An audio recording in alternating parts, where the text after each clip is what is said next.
dans un premier temps, effectivement, vous présentez, surtout Josiane Bigot, pourra nous présenter la réforme un peu dans ses fondements, mais peut-être avant, je pense qu'il faudra peut-être en passer par un rappel un peu des fondements et des principes de l'ordonnance de 45, peut-être aussi quelques éléments de la Convention internationale des droits de l'enfant, peut-être qui donne quand même une tonalité importante en matière de justice des mineurs ou de droits des mineurs. Et dans un deuxième temps, on essaiera de présenter quelques points dits innovants de cette réforme, notamment la question de la mise à l'épreuve éducative, et puis donc cette idée, cette avancée d'une présomption d'irresponsabilité pour les enfants de moins de 13 ans. Voilà. Alors je suis effectivement bien contente de pouvoir ce matin aborder avec vous cette question qui est d'une actualité brûlante, puisque depuis hier, l'Assemblée nationale s'est emparée du projet de réforme du Code de la justice pénale des mineurs, et que eh bien, nous allons assister certainement à des échanges assez vifs. Et il y en aura également au niveau du Sénat, soyons-en certains, lorsque le texte y sera débattu. Depuis quelques années, on le sait, la question des mineurs délinquants, de la responsabilité des mineurs délinquants, est une question qui suscite beaucoup d'intérêt politique. Et du coup, on a une opinion publique qui est, à mon avis, beaucoup trop malléable et qui est beaucoup trop influençable par tous ces débats qui sont, je crois, instrumentalisés par des finalités politiques et qui ne retrouvent pas la sérénité que l'on aimerait avoir sur cette question fondamentale qui est de savoir comment traiter dans notre société d'aujourd'hui la question de la délinquance des mineurs. Alors c'est une question, juste un mot d'histoire, parce que au fond, cette difficulté, elle apparaît maintenant depuis le début du XXe siècle. On est devant cette grande difficulté à savoir comment traiter ces mineurs. Au préalable, on s'en posait pas trop. Alors, juste pour rappeler, parce que c'est en échangeant un peu avec Claude Chauder, je lui disais que on a quand même un paradoxe à se dire que dans l'histoire, la majorité civile, qui est en fait la question de la capacité. Parce que je crois qu'il y a bien une chose qu'il faut régler d'emblée, c'est la question de la capacité et la question de la responsabilité. Ça n'est absolument pas la même. Nous avons dans notre droit une incapacité civile des mineurs jusqu'à leur majorité civile qui est à 18 ans. Il se trouve qu'aujourd'hui la majorité pénale est fixée au même âge, 18 ans aussi, et que par conséquent on peut effectivement se poser la question de la responsabilité. Sauf que la responsabilité, vous le verrez, elle est discutée différemment. Donc éliminons cette question de la capacité et de l'incapacité qui est du domaine civil et qui aujourd'hui est à 18 ans. Et si je disais qu'il y avait un paradoxe dans l'histoire, c'est qu'effectivement on a eu dans l'Ancien Régime en particulier une capacité civile qui n'était acquise qu'après 25 ans, alors que sur la responsabilité pénale d'un mineur, on l'écartait simplement jusqu'à l'âge de 7 ans. Donc, vous voyez le hiatus qu'il pouvait y avoir entre ces deux âges. Et puis ensuite, alors il y a aussi un petit clin d'œil, parce que je pense que c'est intéressant aussi de se souvenir du terme. Dans l'ancien droit, on ne parlait pas de la notion de discernement, mais on parlait de la notion de malice. On retenait la responsabilité d'un mineur en fonction de la malice dont il faisait preuve. Et c'était ça le critère. Et puis on a évolué, bien entendu. C'est la Révolution française qui est venue poser des jalons beaucoup plus nets.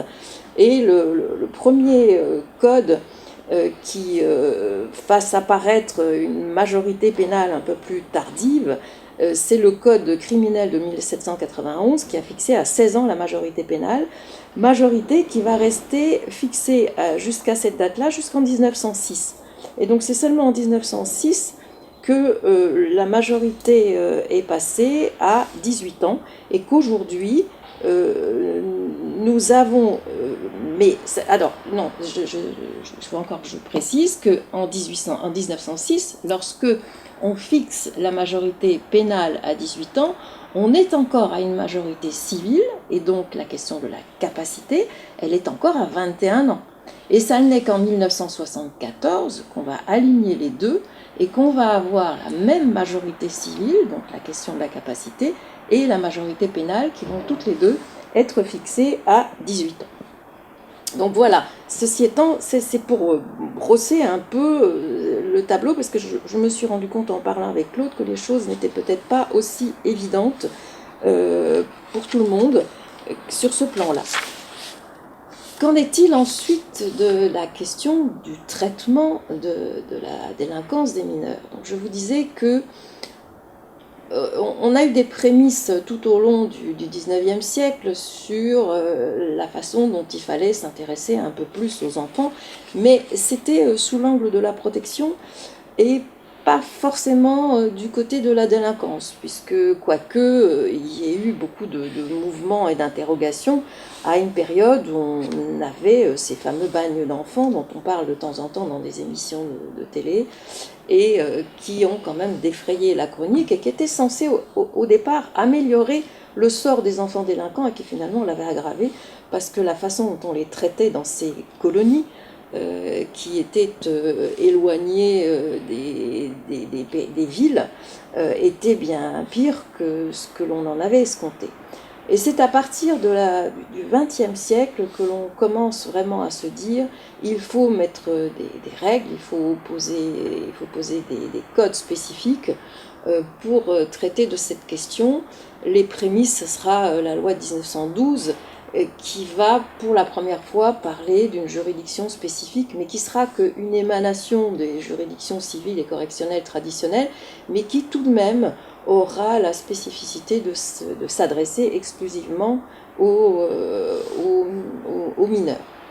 Et puis la grande réforme, et je vais passer tout le reste bien entendu, la grande réforme, c'est 1945, où la France sort d'une période de guerre où beaucoup de modifications vont être apportées en matière de justice, en matière de traitement de la délinquance, en matière d'incarcération, parce que les Français auront vu de très près les lieux d'enfermement.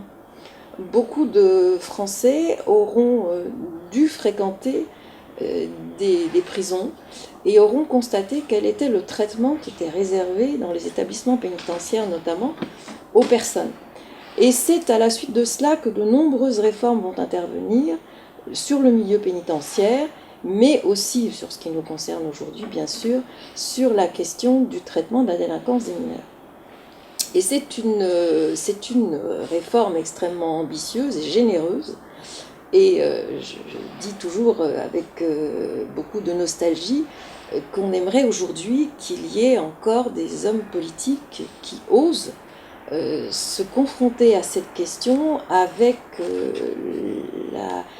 la même empathie face à ces jeunes délinquants. Alors, je vous le dis d'autant plus que le texte qu'on abordera tout à l'heure, qui est la réforme, manque complètement de ses fondements philosophiques, de ses fondements humanistes que l'on a dans l'ordonnance de 45. Alors, ces termes, on les a en particulier dans ce qui est célèbre sur l'ordonnance de 45, c'est le préambule. Le préambule, puisque le préambule dit en quelque sorte, alors je déforme un peu, bien sûr, le texte tel qu'il est, mais il dit en quelque sorte que la France n'est pas assez riche d'enfants pour ne pas prendre soin de tous les enfants. Et la phrase clé qui pour moi, résume l'esprit de ce texte et résume l'écart que nous avons aujourd'hui avec ce texte. C'est la phrase suivante qui dit « Le gouvernement entend protéger efficacement les mineurs et plus particulièrement les mineurs délinquants ». Alors, on entend bien ce contraste entre le terme « protéger les enfants » et « protéger particulièrement les mineurs délinquants ». On sait très bien aujourd'hui qu'on ne pourrait plus dire les choses telles que, et que fondamentalement aujourd'hui, que se passe-t-il? C'est que les textes sont là pour protéger la société des enfants délinquants. Il ne faut pas se raconter d'histoire. Toute la philosophie actuelle des textes et des réformes qui sont en cours, eh bien, c'est bien cela, c'est comment protéger mieux la société des enfants qui sont en dehors des règles et qui se confrontent justement à la loi pénale. Le discours, évidemment, déjà en 1945, était quelque chose de révolutionnaire. Je pense d'ailleurs qu'il faut que je me dépêche, c'est ça? Non, pardon. On va faire une interruption, on va fermer les fenêtres pour quelques temps. D'accord. Non, je pensais qu'il fallait que j'aille un petit peu plus vite. Non. Donc en 1945, et je crois que c'est intéressant aussi parce qu'il faut être honnête, il ne faut pas imaginer que ce texte avait l'assentiment de tous les parlementaires non plus. Et vous l'avez entendu d'ailleurs quand on présente ce texte, on dit bien que c'est une ordonnance, et c'est une ordonnance du général de Gaulle. C'est une ordonnance donc on avait bien déjà choisi en 1945 de ne pas passer par la loi telle qu'elle nécessite des débats parlementaires, mais que c'était bien le gouvernement qui avait pris une ordonnance habilitée par la loi à le faire. Et donc, si aujourd'hui nous avons et nous nous sommes battus sur le principe de cette réforme apportée à cette ordonnance de 1945 par une nouvelle ordonnance, en même temps, on doit à l'honnêteté historique de dire que malgré tout, ce texte dont on glorifie toujours les bienfaits était quand même un texte qui était passé aussi par voie d'ordonnance et que, au fond, c'était parce que déjà c'était une question extrêmement sensible et que soumettre la question de la délinquance des mineurs aux parlementaires, c'est aller vers des débats excessivement clivés, où tout est possible et où à l'arrivée on n'est pas toujours sûr non plus du texte qui sera issu des échanges parlementaires et de tous les amendements qui auront pu être déposés. Alors, je vais d'abord m'arrêter un peu sur cette ordonnance de 1945 pour vous rappeler les grands principes de l'ordonnance de 1945, et puis ensuite je vous présenterai les traits saillants de la réforme qui est en cours là actuellement et qui va vraisemblablement être adoptée. Alors, en 1945, on a fondé le traitement de la délinquance des mineurs sur trois principes. Et ces trois principes, je les énonce volontairement parce qu'ils sont rappelés dans le projet et ils sont, semble-t-il, toujours les fondements du texte qui sera applicable l'année prochaine. Alors ces trois principes, lesquels sont-ils? Le premier, c'est la question de la spécialisation. D'abord, on va parler de la spécialisation des juridictions.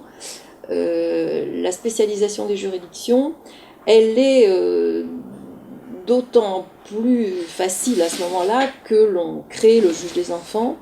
L'éducation surveillée est déjà créée.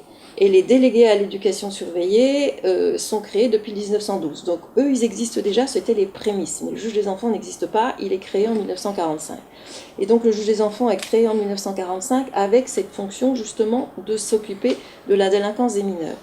On ne va lui adjoindre ensuite la question de la protection des mineurs et donc toute la question de l'assistance éducative qu'en 1958. Donc il naît bien, ce juge des enfants, dans l'idée de protéger les enfants, mais les enfants délinquants. Et ce n'est qu'après qu'on va lui adjoindre la question de la protection des enfants d'une manière plus générale.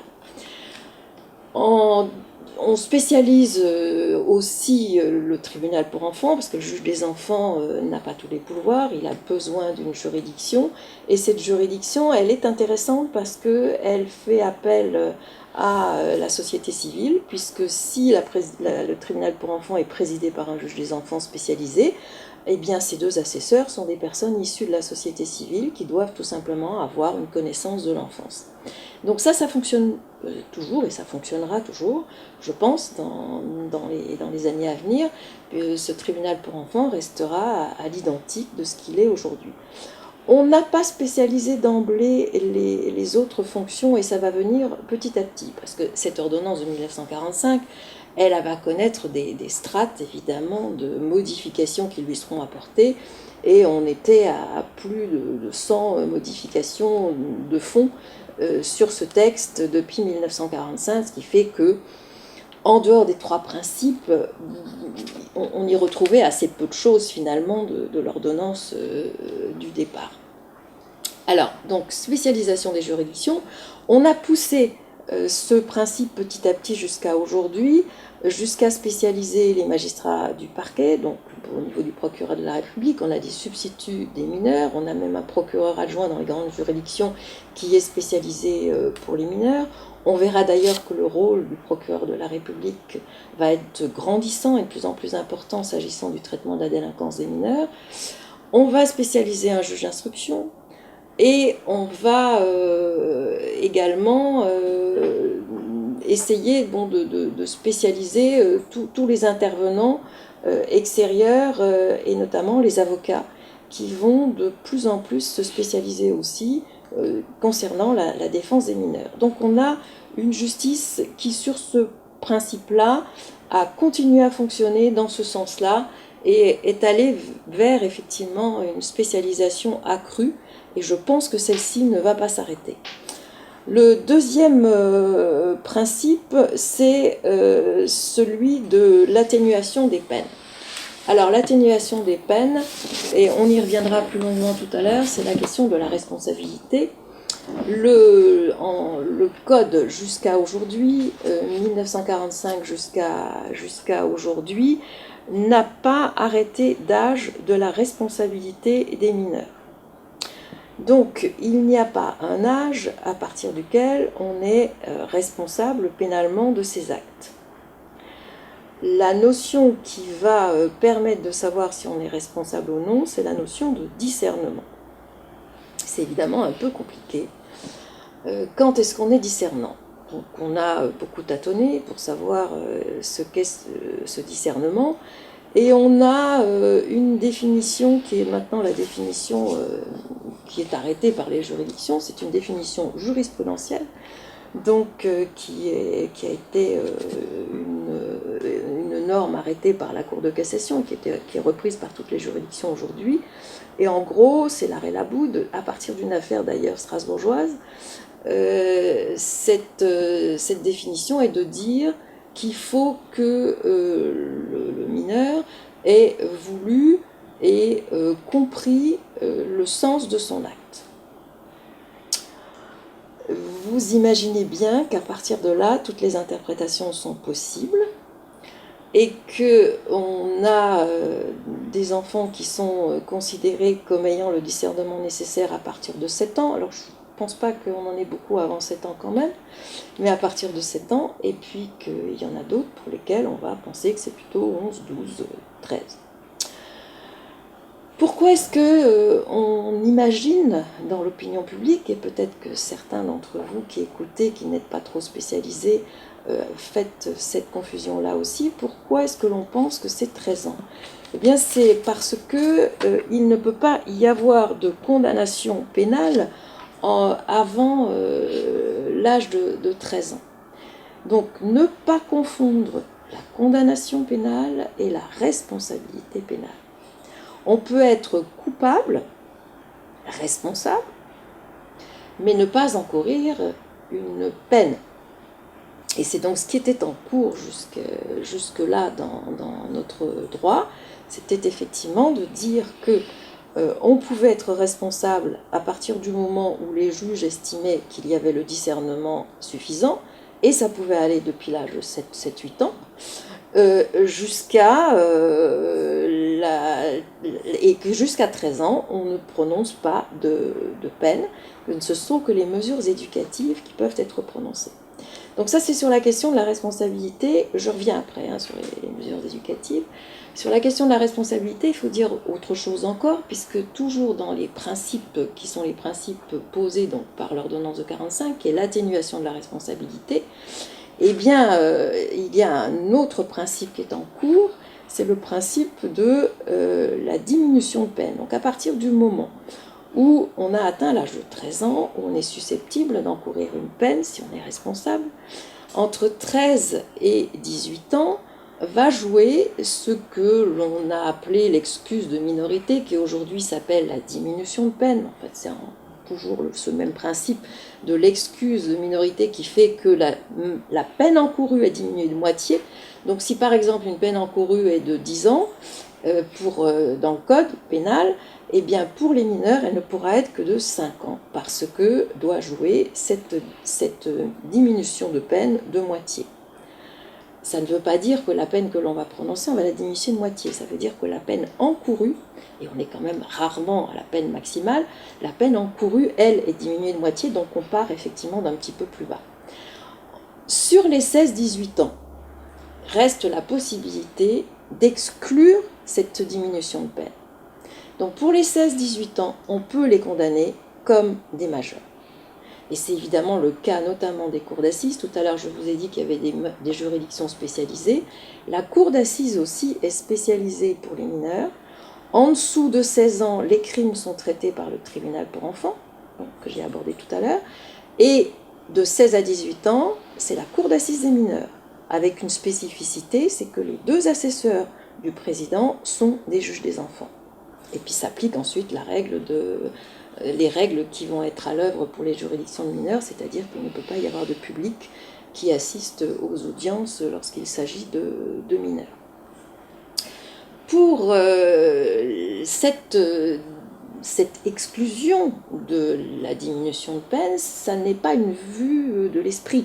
Elle est souvent mise en œuvre par les cours d'assises, et en particulier, mais ça se comprend, lorsque on juge ce qu'on appelle, nous, des affaires mixtes, c'est-à-dire des affaires dans lesquelles il y a des majeurs et des mineurs.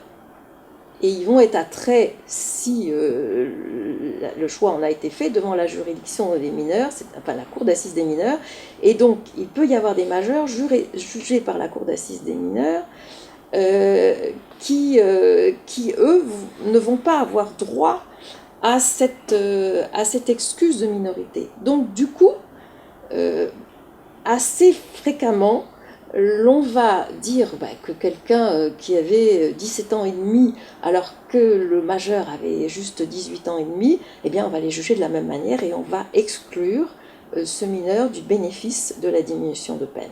Ça arrive souvent, à telle enseigne d'ailleurs, et je me fais toujours un devoir de le rappeler, parce que dans d'autres pays c'est encore possible, notamment aux États-Unis.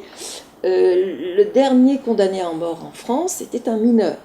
Il a été gracié par le président de la République, mais le dernier condamné à mort, il s'appelait Bruno T, était un mineur. Donc on voit bien qu'il n'y a pas eu toujours dans l'histoire, tout en appliquant l'ordonnance de 45, une volonté d'être extrêmement laxiste avec les mineurs, puisque l'ordonnance de 45 permet de condamner à la peine la plus sévère des mineurs qui ont entre 16 et 18 ans. En dessous de 16 ans, effectivement, on ne peut pas aller au-delà de la moitié.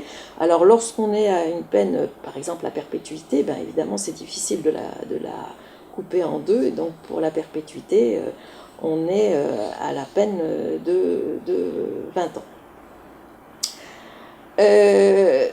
Le dernier principe, qui est un principe qui est essentiel sur cette ordonnance de 45, c'est la primauté de l'éducatif. La primauté de l'éducatif, c'est l'esprit même du texte qui est de dire, et c'est en lien avec ce que je vous disais tout à l'heure, de protéger les mineurs délinquants, c'est de dire que lorsqu'on a affaire à un mineur, la première question à se poser, c'est de savoir comment est-ce que l'on peut faire pour qu'il ne réitère pas, et comment est-ce qu'on peut faire pour qu'il réintègre la société hors de laquelle il s'est placé pendant un moment, volontairement ou parce que les circonstances ont fait que, et comment on peut effectivement l'aider à se retrouver au sein de cette société, à y reprendre sa place et à assumer une vie de citoyen lorsqu'il en aura terminé avec l'affaire avec laquelle il est jugé. Donc ça, c'est vraiment le fondement même de cette ordonnance de 45, qui est de dire comment peut-on aider un mineur à reprendre la voie qui n'aurait jamais dû quitter, qui est celle du respect des règles qui sont posées dans notre société par l'arsenal législatif. Donc c'est ce principe-là qui est évidemment battu en brèche le plus ces dernières années, et on peut véritablement affirmer que jusque dans les années 1980, on a eu une justice qui est restée très respectueuse de ce principe de primauté de l'éducatif. On a mis en place beaucoup de mesures pour aider à la prise en charge éducative des mineurs. On a développé tout ce qui est de l'ordre de ce qui était l'éducation surveillée, qui est devenue la protection judiciaire de la jeunesse. Cette administration du ministère de la Justice, qui est en fait une administration qui a une vocation éducative. Et on a mis en place avec le secteur associatif beaucoup d'outils pour venir aider éducativement à la prise en charge de ces mineurs. On a donné beaucoup de place à l'éducatif et on est allé jusqu'à la spécialisation extrême de toutes les fonctions judiciaires. Et tout à l'heure, je mentionnais cette spécialisation. On est allé jusqu'à donner au juge des enfants la fonction de juge de l'application des peines, pour que véritablement les mineurs n'aient plus affaire qu'à des juges spécialisés, quel que soit le moment de leur parcours. On a spécialisé aussi les établissements pénitentiaires. Autrefois, les mineurs dans les établissements pénitentiaires avaient un bout de quartier qui leur était réservé, un bout de couloir. Moi, je l'ai connu, j'ai commencé en 1977, et j'ai connu effectivement ces bouts de couloir dans les établissements pénitentiaires où il y avait les mineurs qui étaient parqués et qui rencontraient évidemment les majeurs. Et petit à petit, on a cloisonné, et on a aujourd'hui des établissements spécifiques pour accueillir les mineurs délinquants. Donc on a véritablement poussé à l'extrême cette volonté de prise en charge des mineurs. Et puis à partir des années 1980, il y a un autre discours qui devient majoritaire, qui est le discours sécuritaire, et qui est le discours qui est de dire que si la société va mal, c'est à cause de ces mineurs délinquants. On va commencer à parler de sauvageons. Je me souviens de mon énervement lorsque ce terme a été prononcé la première fois. C'était un gouvernement de gauche. J'étais scandalisée. Aujourd'hui, c'est un terme presque affectueux par rapport à ceux que l'on utilise pour les jeunes délinquants. Donc on voit bien le chemin qui a été fait depuis 40 ans. On est allé vers un durcissement des mesures, et on en arrive aujourd'hui donc à vouloir modifier le texte, et la question de savoir justement dans quel esprit est-on pour les modifications qui vont être apportées à ce texte. Alors, peut-être juste en un mot dire ce qui fait que on peut dire aujourd'hui qu'on est allé vers un durcissement. On a des difficultés quelquefois à comprendre ce qui différencie encore la justice des mineurs au niveau de la procédure de la justice des majeurs. Il y a par exemple un principe très important de la justice des mineurs qui est de dire qu'il est interdit de procéder par comparution immédiate des mineurs devant les juridictions. Donc ça veut dire que lorsque un mineur est interpellé, mis en garde à vue, déféré au procureur de la République et présenté à un juge, eh bien, il ne peut pas être jugé immédiatement. Ça, c'est un principe absolu qui permet justement de prendre le temps éducatif pour mesurer quelle est la personnalité de ce mineur, pour effectivement le juger en fonction de sa personne et pas en fonction des faits qui ont été commis. Et c'est donc ce principe qui est à l'œuvre et qui est encore toujours affirmé dans l'ordonnance de 1945 et qui va être réaffirmé d'ailleurs dans le code qui est déposé actuellement. Mais lorsque on va étudier de plus près toutes les modifications qui ont été apportées à l'ordonnance de 1945, on voit bien qu'il y a beaucoup d'exceptions faites et qu'aujourd'hui, les mineurs sont quasiment jugés en comparution immédiate, puisqu'on a la notion de jugement immédiat qui existe. On a la possibilité, par des renonciations qui sont faites à certains délais, de voir des mineurs mis en détention provisoire et puis ensuite jugés dans les 5 jours. Et dans les grandes juridictions, les tribunaux pour enfants se réunissent quasiment quotidiennement et donc on peut effectivement avoir des audiences quasiment immédiates pour ces mineurs qui n'auront passé que quelques jours entre la commission des faits et le jugement. Alors ça n'est qu'une petite marge de mineurs. Et je crois qu'on se focalise beaucoup trop effectivement sur ces mineurs-là, alors que la majorité des mineurs sont des mineurs qui vont être jugés par des juges des enfants, seuls d'ailleurs souvent et pas du tout devant un tribunal pour enfants, et qu'ils ne vont pas récidiver. Et je crois que ça c'est aussi une des données qu'il faut avoir à l'esprit.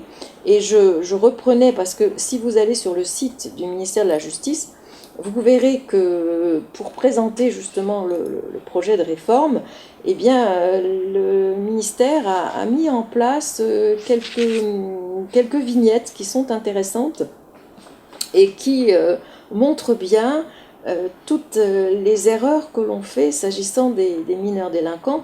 Alors ils sont fondés sur les chiffres de 2019, puisque vous savez on est toujours très en retard sur les chiffres, on n'a pas encore ceux de 2020 bien entendu, on est déjà content d'avoir ceux de 2019. Mais en tout état de cause, par exemple, eh bien, on sait que les mineurs ne sont pas des mineurs récidivistes pour la plupart, puisque dans 65% des cas, les jeunes qui ont été mis en cause devant la justice des mineurs ne réitéreront pas. 65%, c'est quand même beaucoup. Donc ça veut dire qu'un seul passage devant la justice des mineurs suffit dans 65% des cas. Et alors l'autre chiffre que le ministère de la Justice met en exergue avec cette question de la récidive, c'est de dire que pour les récidivistes, contrairement à ce qui est raconté et rapporté, déformé par les hommes politiques et puis du coup par la presse et par l'opinion publique, c'est que les mineurs récidivistes sont des mineurs qui sont maltraités par la justice des mineurs. Et on sait que dans 95% des cas, pour les récidivistes, il y a le prononcé d'une sanction pénale. 95% des cas. On en est loin s'agissant des majeurs. Et l'on peut dire effectivement aujourd'hui que si pendant longtemps il valait mieux être un mineur récidiviste qu'un majeur récidiviste, aujourd'hui ça n'est plus vrai.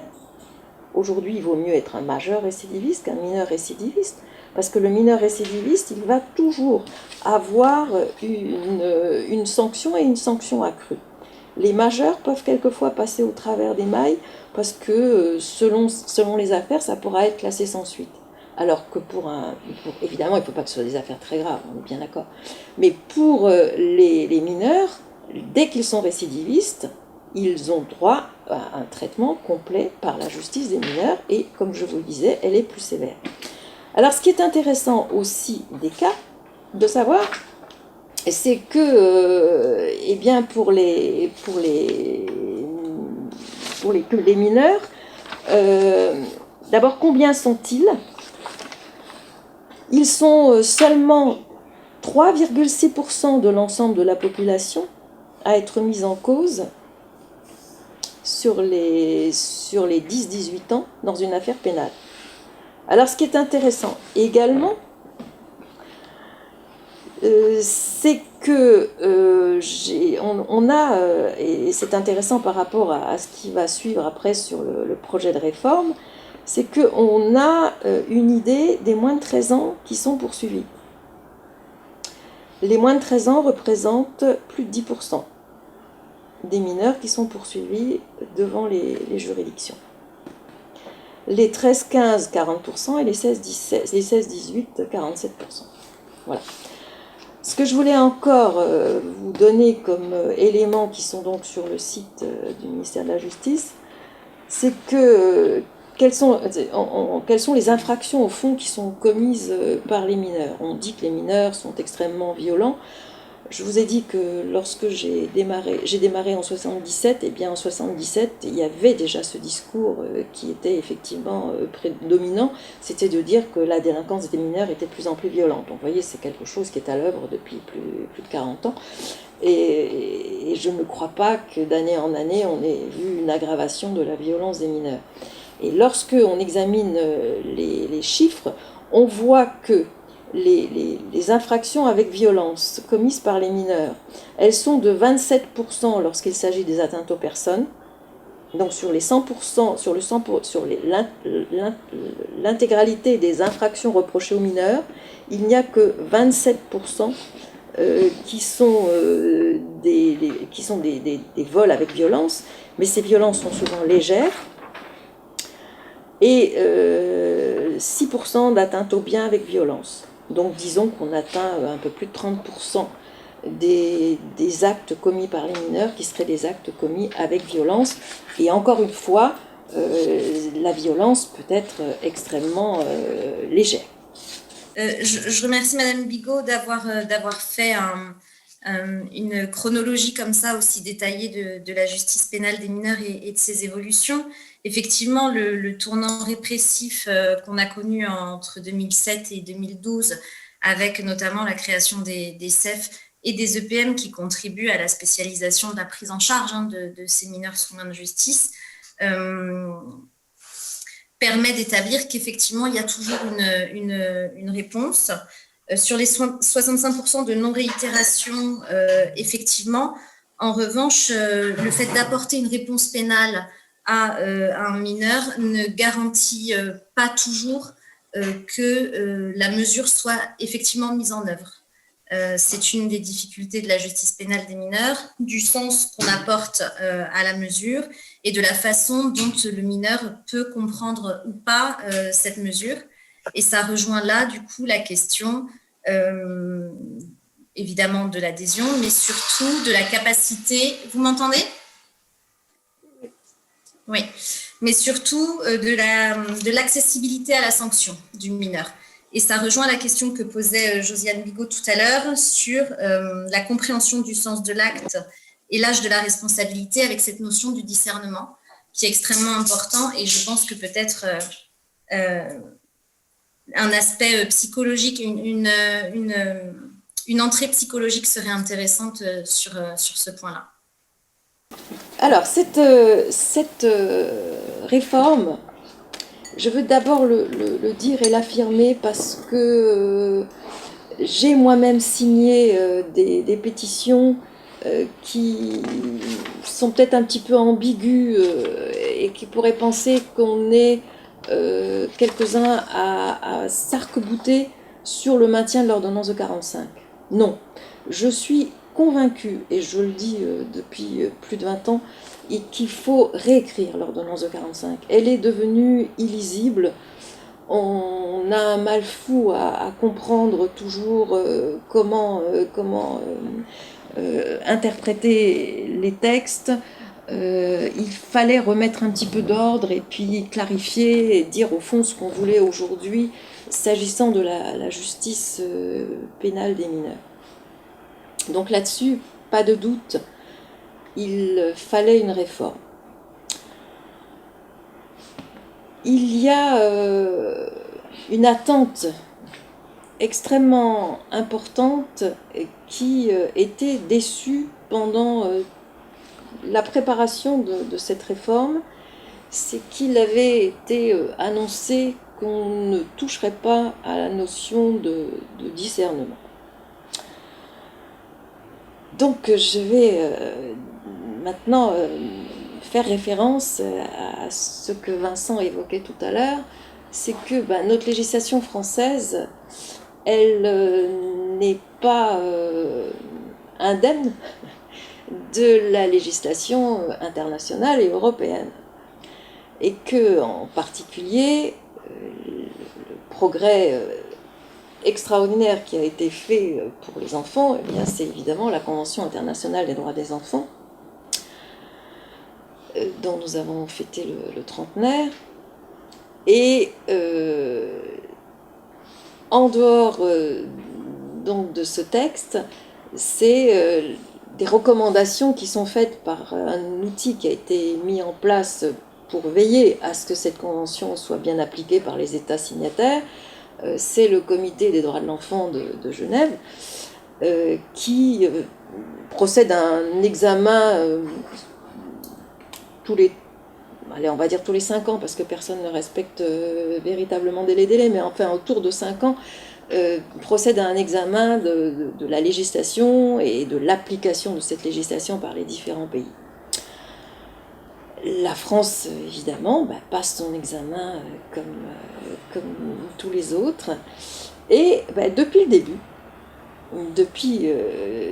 début, nous avons des observations qui sont de l'ordre de nous dire que nous ne respectons pas. Sur le point des mineurs délinquants, alors j'aime beaucoup mieux l'expression européenne d'ailleurs, qui est de dire que ce sont des mineurs en conflit avec la loi. L'expression est, à mon avis, beaucoup plus heureuse. Donc, pour le traitement des mineurs en conflit avec la loi, le Comité des droits de l'enfant de Genève nous dit « vous n'êtes pas respectueux de la Convention internationale ». Pourquoi ? Parce que la Convention internationale a, notamment dans son article 40, dit qu'il devait y avoir un âge de la responsabilité des mineurs et que, il fallait traiter les mineurs comme des enfants et non pas comme des adultes.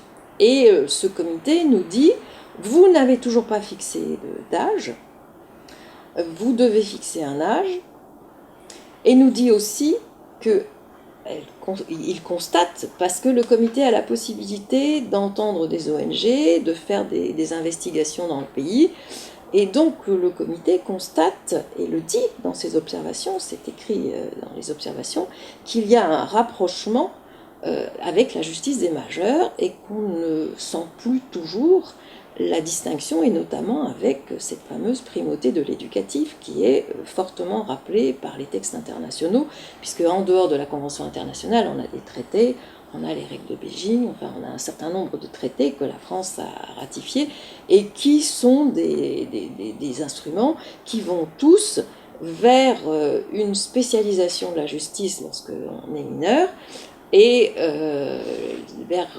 également la volonté de traiter de manière éducative les mineurs. Et puis il y a cet âge, effectivement, qui doit être fixé de la responsabilité. Donc je vous dis que nous étions très déçus parce que dans le projet de réforme qui avait été déposé, il n'était absolument pas question de cela. Et puis Nicole Belloubet a surpris tout le monde, parce qu'au moment où elle dépose le texte, alors je vous passe les détails parce que ce qui nous a offusqué, c'est pas seulement le fait qu'on passe par ordonnance, mais que c'est passé au décours d'une réforme sur les moyens de la justice, etc. Donc c'est d'une manière très anodine qu'on va proposer que le gouvernement puisse procéder par voie d'ordonnance pour modifier la justice pénale des mineurs. Et là, Nicole Belloubet annonce qu'il y aura un âge de la responsabilité pénale. Alors, on est évidemment très content de cela, puisque ça faisait longtemps qu'on nous demandait de fixer cet âge. Nous sommes d'ailleurs les seuls quasiment en Europe, je crois qu'on est les seuls, à ne pas avoir fixé d'âge. Alors l'âge est variable, hein. Il peut être de 10-12 ans, comme il peut être de 16 ans, c'est le cas notamment en Belgique. Voilà, les Allemands ont 14 ans, enfin bon. Nicole Belloubet dit que ce sera 13 ans. Donc on va enfin quitter cette question extrêmement complexe pour la justice, qui est de savoir si un enfant est discernant ou n'est pas discernant. Et avec cette définition que je vous donnais tout à l'heure, est-ce qu'il a voulu et su les conséquences de l'acte qu'il a commis? Et puis on va dire qu'en dessous d'un certain âge, eh bien, il n'est plus question de dire qu'un enfant est coupable. On va le traiter purement éducativement. On va dire que c'est un enfant à protéger, que l'acte qu'il a commis montre bien que c'est un enfant qui a besoin de protection et de mesures éducatives, et on va le traiter comme un enfant à protéger. Donc on est très satisfait de cette modification, sauf que, en y regardant de plus près, dans le texte tel qu'il est rédigé après, l'ordonnance qui est issue donc des travaux du gouvernement, eh bien cette ordonnance, elle n'établit pas, alors je vais être un tout petit peu juriste dans les termes, elle n'établit pas une présomption irréfragable, mais une présomption simple. Alors ça veut dire quoi? Ça veut dire que on peut revenir sur le principe du non-discernement. Parce que là aussi, c'est subtil, mais les mots ont leur importance, vous le savez bien. On ne parle pas de principe d'irresponsabilité, mais on parle du principe de non-discernement. Et ce principe est donc simple, c'est-à-dire qu'on pourra le remettre en cause. C'est toute la discussion actuelle, et ce sont tous les débats effectivement qui sont focalisés beaucoup, c'est pas tous les débats, mais ils se focalisent beaucoup sur cette question-là. C'est est-ce qu'on peut obtenir du législateur qui est aujourd'hui en train de discuter de ce texte, est-ce qu'on peut obtenir du législateur une irresponsabilité irréfragable, c'est-à-dire qu'en dessous de 13 ans, on ne peut plus répondre pénalement, on n'a pas à répondre pénalement de ses actes. Et alors je fais un petit pas de côté. Je le fais volontairement parce que je crois que c'est important si on veut se situer vraiment du côté de la protection des enfants. Vous vous souvenez qu'il n'y a pas très longtemps, c'est l'an dernier, on s'est beaucoup battu s'agissant des enfants victimes d'agressions sexuelles. Et tous ceux qui sont très mobilisés sur la question des droits des enfants, nous avons souhaité que la question du consentement d'une victime en dessous d'un certain âge ne se pose plus. Nous avons voulu que lorsque un enfant, on aurait espéré 15 ans, mais on en avait rabattu un peu et on avait dit 13, lorsque un enfant de moins de 13 ans est victime d'agissement de la part d'un adulte, on précise bien de la part d'un adulte, d'agression de faits sexuels, d'agression sexuelle, eh bien la question du consentement ne doit plus se poser parce qu'il s'agit d'un enfant qui n'a pas à donner son consentement.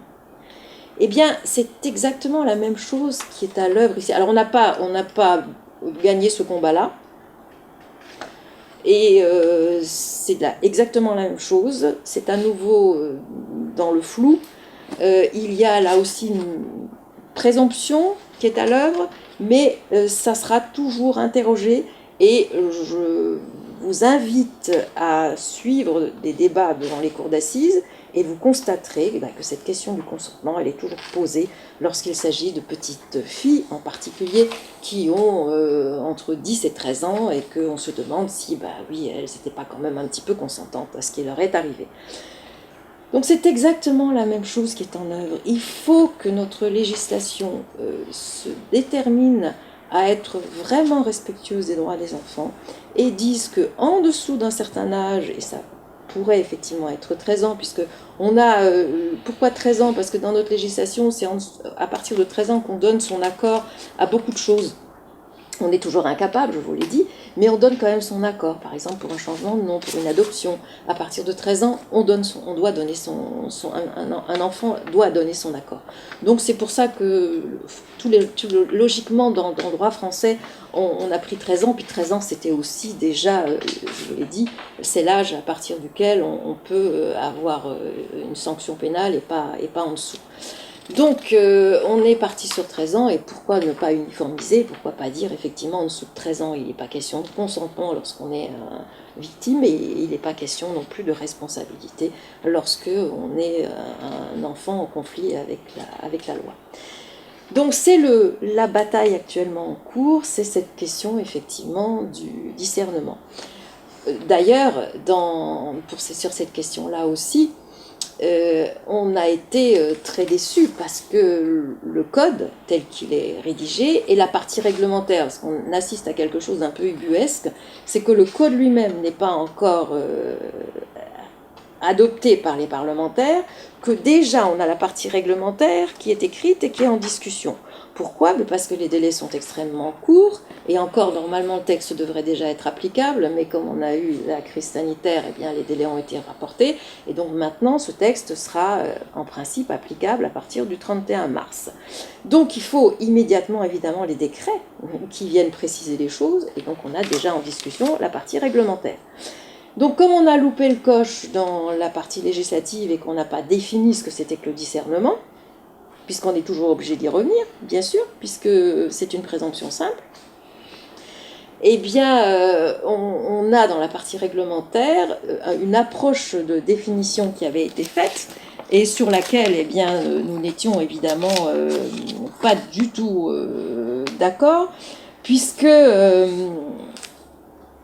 la définition qui en est donnée dans la partie réglementaire, encore une fois, et pas dans la partie normative, c'est de dire que la capacité de discernement d'un mineur peuvent être établies, et l'absence de capacité, peuvent être établies par leur déclaration, celle de leur co-auteur ou complice, celle de leur entourage familial et scolaire, par les circonstances dans lesquelles les faits ont été commis, ou, s'il y a lieu, par une expertise ou un examen psychiatrique ou psychologique. Vous voyez qu'il n'y a aucune référence à la jurisprudence dont je vous parlais. On ne dit pas que la définition, c'est quand même d'avoir voulu et su ce qu'allait impliquer son acte. Ça, c'est sorti. Et puis, on a par contre une référence extrêmement forte aux faits. Les circonstances dans lesquelles les faits ont été commis, ce sont les faits. Autrement dit, dorénavant, quand des faits graves auront été commis par un mineur de moins de 13 ans, si les faits sont graves, s'ils ont défrayé la chronique, évidemment que ce mineur comparaîtra devant les juridictions. Évidemment qu'on dira qu'il avait le discernement. Alors, avec une certaine mauvaise foi, aujourd'hui, ceux qui ont écrit ce texte viennent vous dire « Ah oui, mais les magistrats ensuite auront toujours la possibilité d'exclure ce discernement. » C'est vrai, le tribunal pour enfants pourra le faire, la cour d'assises pourra le faire. On est bien d'accord. Mais on sait très bien aussi que les magistrats sont soumis à l'opinion publique. Et on l'a vu d'ailleurs là tout récemment, on l'a vu lorsqu'il y a eu des poursuites pour des enfants entre 10 et 13 ans qui avaient, lors de la minute de silence qu'ils auraient dû respecter lors des affaires, cette affaire extrêmement révoltante de M. Paty, eh bien, ces mineurs ont tenu des propos scandaleux, c'est évident, mais on leur a demandé d'en rendre compte pénalement. Donc on voit bien, et ça sera la même chose, c'est pas parce qu'il y aura une présomption que ça ne sera plus le cas.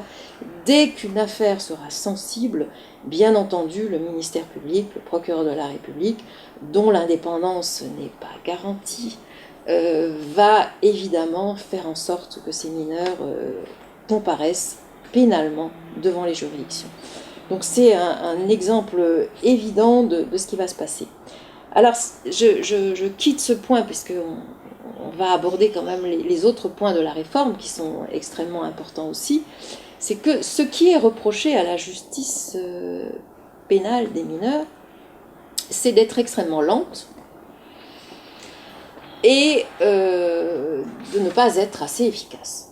Voilà, donc ça, c'est vraiment coup de boutoir régulier sur cette justice des mineurs. Je vous ai montré, c'est intéressant que le ministère de la Justice ait effectivement mis ces chiffres sur son site, je vous ai montré que c'était faux et que si on s'intéressait vraiment aux chiffres, d'ailleurs, si vous entendez des sociologues aujourd'hui, je vous invite à suivre les travaux de Sébastien Rocher, les sociologues viennent de Mustelli, etc. Enfin, les sociologues vraiment très pointus sur cette question viennent tous vous dire que on fait dire n'importe quoi aux chiffres et que ça n'est absolument pas ce qui en ressort au niveau de la volonté politique à l'œuvre. Il faut effectivement rester dans la capacité d'analyse et de nuance. Donc, aujourd'hui, reproche, aller plus vite et montrer mieux ce que l'on fait. Donc, nous allons vers une procédure qui va être une procédure effectivement plus rapide. Le mineur va être jugé dans les 3 mois de son acte, doit être jugé dans les 3 mois de son acte, sur la question de la culpabilité. Et on va instituer ce que l'on appelle une césure du procès pénal. C'est déjà possible, mais en fait les magistrats ne l'utilisent pas. Il faut peut-être se demander pourquoi ils ne l'utilisent pas. Sans doute une question de moyens. Et on rejoint là effectivement la question qui est débattue aujourd'hui beaucoup, qui est de dire vous voulez une réforme d'importance, mais en même temps vous n'avez pas les moyens de la mise en œuvre de cette réforme, les moyens humains et les moyens logistiques, parce que ça veut dire aussi qu'il faut changer tous les logiciels, etc. Bon, c'est impossible pour le ministère de la Justice qui est déjà exempt. Bien, toujours, mais c'est pas ce sur quoi je veux m'étendre le plus aujourd'hui, la question des moyens n'est pas fondamentale, je crois que c'est surtout l'esprit du texte qui est hyper important. Donc on aura effectivement cette première étape, au bout de 3 mois après les faits, de dire quelqu'un est coupable, et la victime, parce que c'est aussi une revendication, c'est de dire la justice des mineurs n'en a rien à faire des victimes, ce qui est encore une fois extrêmement faux. Et lorsqu'on va de plus près voir ce que font les juridictions de mineurs, au contraire, elles mettent en œuvre beaucoup de rapprochements entre les auteurs et les victimes. Les mesures de réparation sont vraiment des mesures extrêmement intéressantes qui permettent justement de la prise en compte de la victime par l'auteur. Donc les services éducatifs sont très à l'affût de cette question du rapprochement et de la prise en compte de la victime. Bon, donc pour que les victimes aient une justice plus rapide, les victimes peuvent effectivement, lors de cette première condamnation, lors de cette première étape, avoir une condamnation, y compris sur des dommages et intérêts, et sur leur préjudice. Et puis ensuite s'ouvre une deuxième phase qui va durer 6 mois, qui peut durer 9 mois mais pas plus, qui est véritablement le traitement éducatif que l'on va proposer aux mineurs.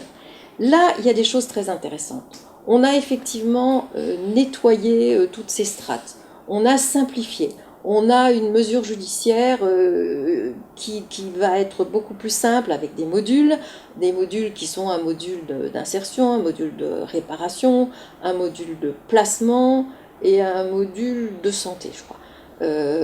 Et à l'intérieur de ces modules, on va pouvoir retrouver tout ce qui était déjà en œuvre, mais avec une simplification, une clarification, et puis aussi une place plus importante donnée à ceux qui mettent en œuvre ces mesures éducatives.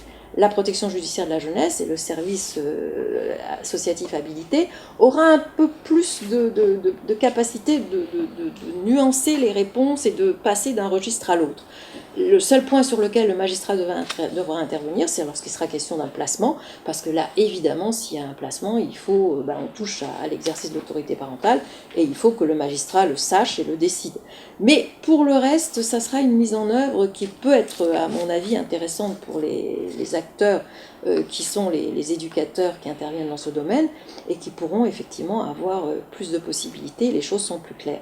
Ce qui est par contre extrêmement contrariant, c'est cette volonté de faire vite, parce que le temps éducatif, et vous l'avez dit Madame Molina à l'instant, le temps éducatif est un temps qui doit être long. On sait très bien qu'on ne va pas pouvoir changer le parcours d'un enfant qui s'est placé justement en conflit avec la loi en quelques entretiens, en quelques entretiens aussi avec les parents, avec l'environnement, etc. C'est un travail extrêmement puissant qui doit se mettre à l'œuvre lorsqu'il s'agit de cette petite frange de mineurs réitérants pour lesquels effectivement il faut interroger son cursus personnel, il faut interroger sa propre personnalité, il faut interroger l'environnement familial, il faut interroger l'environnement de quartier, il faut interroger toutes les possibilités d'insertion, etc. Donc c'est un travail extrêmement complexe qui doit être mené d'une manière pluridisciplinaire avec quelqu'un qui sera effectivement le référent et qui sera plutôt le référent éducatif. Mais tout ça nécessite du temps. Et c'est évident qu'entre un délai aussi contraint de 6 mois, voire 9 mois, eh bien, on ne pourra pas forcément réussir à modifier le comportement d'un jeune qui est déjà bien ancré dans cette voie. On y reviendra sans doute, et je ne vais pas le détailler plus. J'ai ramené là le projet plus explicite, et donc on pourra effectivement y revenir. La seule chose sur laquelle je voulais encore insister, c'est ces deux points de procédure qui sont importants. Je vous l'avais dit, il y avait eu un choix qui avait été fait par l'ordonnance de 45 et qui est toujours à l'œuvre, c'est la spécialisation des juridictions. Cette spécialisation des juridictions avait fait que le juge des enfants pouvait être en même temps juge d'instruction. La Cour de cassation à plusieurs reprises avait dit que c'était impossible pour les majeurs, évidemment, parce qu'il faut une impartialité du juge de jugement, mais que pour les mineurs c'était tout à fait logique et que c'était une justice spécifique et que c'était bien un juge qui devait connaître complètement le mineur, etc., qui allait le juger, et donc qu'il n'y avait pas d'antinomie. Et puis le Conseil constitutionnel s'en est mêlé, on ne sait pas pourquoi, tout d'un coup en 2011, est venu dire terminé, il n'est plus question qu'un juge fasse l'instruction et le jugement. Et donc cette réforme vient aussi répondre à cela, et le juge des enfants dorénavant ne pourra plus être juge instructeur. Ça ne sera plus qu'un juge d'instruction qui pourra effectivement mener l'instruction, d'où cette césure aussi du procès. Enfin bon, voilà, il y a beaucoup d'éléments qui sont en réponse aussi à ce couperet qui a été posé par le Conseil constitutionnel. L'autre point sur lequel je voulais aussi attirer votre attention, c'est toutes les exceptions à la règle.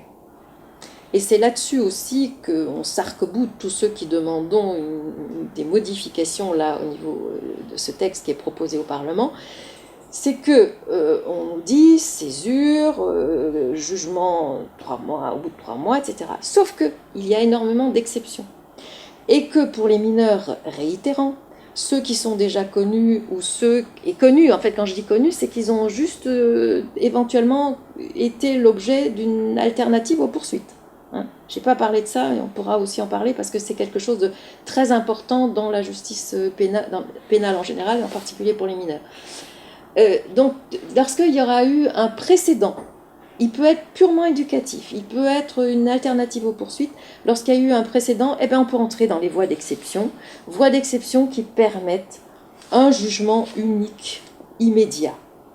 Donc vous voyez encore une fois, rapprochement avec la justice des majeurs, et que l'on me dise quelle est la différence avec la comparution immédiate, parce que pour toute une frange de mineurs, on va pouvoir faire exactement comme pour les majeurs, c'est-à-dire qu'on va les mettre en garde à vue au moment de la commission des faits, on va les déférer au procureur de la République, et là, on va les soumettre à une détention provisoire s'ils ont, dans un certain nombre de conditions, évidemment, on ne peut pas mettre tout le monde en détention provisoire, mais en tout cas, c'est possible, ou dans un centre éducatif fermé, si les conditions ne sont pas encore possibles, on pourra aussi revenir sur le centre éducatif fermé, et ensuite juger rapidement, dans un délai qui peut être un délai qui est raccourci et qui peut ne plus être que de 5 jours. Donc vous voyez qu'il y a la possibilité dans ce texte, mais encore une fois, il existait déjà avec l'ordonnance de 45, avec les modifications qui y avaient été apportées. Donc je ne veux pas dire que ce texte soit l'unique raison de cette volonté de rapprochement de la justice des mineurs avec la justice des majeurs pour une petite frange de jeunes. Et je suis bien d'accord pour dire que c'est une toute petite frange de jeunes. Mais c'est de ces jeunes-là dont on parle, et c'est à partir de ces jeunes-là qu'on modifie tout l'ensemble des textes. Donc pour ces jeunes-là, il y a des exceptions qui vont permettre de les juger en une seule fois, rapidement et sévèrement. Et puis enfin, et là vraiment je m'arrête effectivement, et après les autres intervenants compléteront sur les points qui sont de leur compétence, et vous aurez aussi la parole bien sûr. Et ce sur quoi je vais encore attirer votre attention, c'est la place prépondérante qui est faite ces dernières années, et encore dans le texte là qui va être soumis, au procureur de la République. Pourquoi est-ce que ça me choque ? Ça me choque parce que le procureur de la République, et la Cour européenne des droits de l'homme l'a rappelé plusieurs fois, n'est pas une autorité indépendante comme l'est le magistrat du siège. Le juge du siège est indépendant. C'est bien d'ailleurs ce qui horripile les politiques, c'est que les juges du siège sont indépendants. Alors c'est tout bon ou tout mauvais, on est bien d'accord, hein, c'est pas parce qu'on est indépendant qu'on est bon. Là-dessus, on est complètement en phase. Je ne vais pas vous dire que c'est l'indépendance qui est une garantie de bonne justice.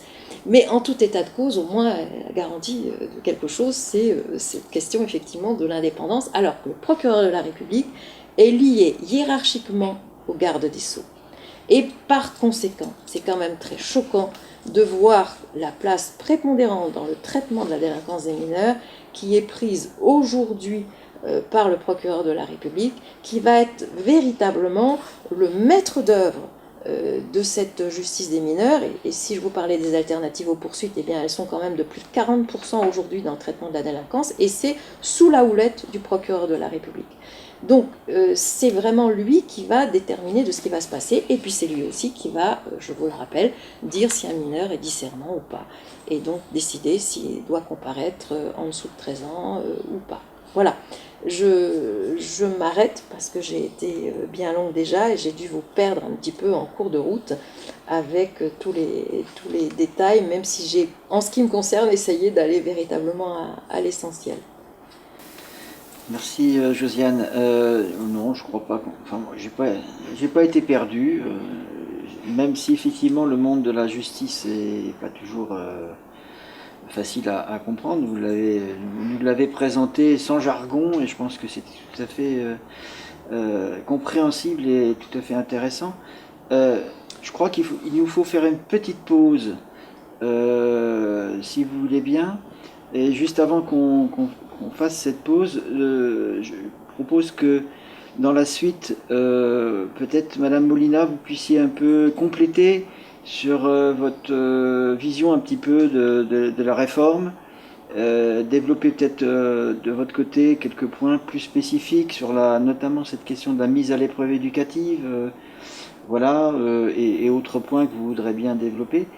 Et puis on pourra peut-être du coup aussi reprendre cette question de la responsabilité et la difficulté d'appréciation de cette responsabilité et du coup de ce discernement ou non discernement. Et puis donc nous aurons vos questions. Donc on vous invite à poser les questions par le chat, donc par écrit. Ça serait trop compliqué vu le nombre de personnes de faire par oral, mais n'hésitez pas à utiliser le chat, donc converser pour poser vos questions. Et puis donc dans un deuxième temps de cette deuxième partie, on tentera d'y répondre. Voilà.